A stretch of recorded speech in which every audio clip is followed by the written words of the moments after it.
இப்ப இருக்க அந்த நகரத்துல வந்து எப்படி அது மாறியிருக்கு? என்னென்ன விதமான சண்டைகள்லாம் இப்ப ஏற்படுது?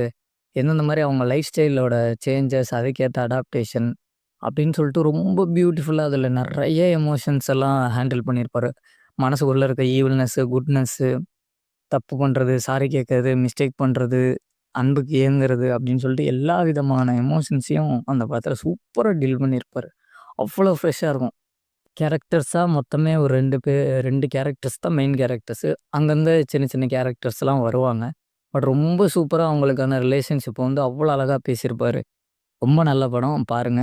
அதுக்கப்புறம் அந்த படத்திலேயே வந்து "யாரோ உச்சி கிளை மேலேன்னு" சொல்லிட்டு யுவன் வாய்ஸ்ல ஒரு பாட்டு வரும். அநேகமா ஸ்டேட்டஸ்லாம் அங்கங்க கேட்டிருப்பீங்க. ரொம்ப நல்ல பாட்டு. அது அழகா இயற்கை, அவங்க லவ்வு எல்லாத்தையுமே வந்து ரெப்ரசன்ட் பண்ற மாரி இருக்கும். ஒரு பெயினும் இருக்கும். அதே நேரத்தில ஹீல் பண்ற ப்ராசஸும் இருக்கும். அடிபட்டு உடனே மருந்து போடுற ஒரு ஃபீல். டக்குனு அப்படியே அந்த வலியோட சேர்ந்து சரியாகும்ன்னு இருக்கும்ல. கிட்டத்தட்ட அந்த மாரி இருக்கும் அந்த பாட்டு கேட்கறப்ப.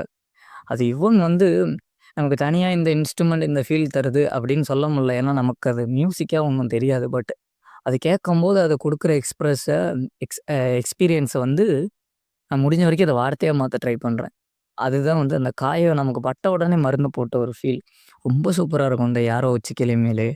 அதே படத்துல வந்து "பாவங்களை மீண்டும் மீண்டும்னு" சொல்லிட்டு ஒரு பாட்டு ஒண்ணு வரும்.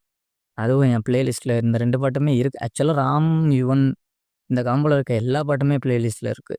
இதுல இந்த "பாவங்களை" பாட்டு வந்து ஒரு மாரி சப்மிசிவான சாங். நம்ம "அன்பாளனே" சாங்க்கு பேசியிருப்போம். பர்சனலா ஒரு கடவுள பார்த்து கடவுளுக்கும், அவருக்கும் நடக்கிற ஒரு கான்வர்சேஷன் மாரி இருக்கும் அப்படின்னு சொல்லிட்டு. கிட்டத்தட்ட இதுவும் அப்படிதான். பட் என்ன எல்லாத்துக்கும் சேர்ந்த ஒரு ரெப்ரசன்டேஷன்ல ஒருத்தன் பாடுற மாரி இருக்கும்.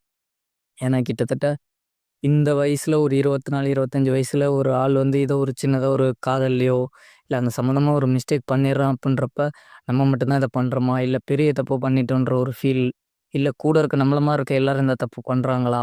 அப்படின்றப்ப அத அத முறையிட ஒரு இடம் கிடைக்காம ஒரு இடத்துல போயிட்டு, அவர் அந்த மசூதியில இடம் கேட்டு அங்க தங்கியிருப்பாரு. அப்போ வந்து இந்த பாட்டு வரும். ரொம்ப ரொம்ப சூப்பரான பாட்டு. தயவுசெய்து இதுவரைக்கும் யாராச்சும் கேட்காம இருந்தீங்கன்னா கேளுங்க. உங்களுக்கு "பறவையே இங்க இருக்கிறாய்" எப்படி அந்த மாரி ஒரு இம்பேக்ட்டோ, அதே மாரி தான் இந்த "பாவங்களை மீண்டும் மீண்டும்" பாட்டு.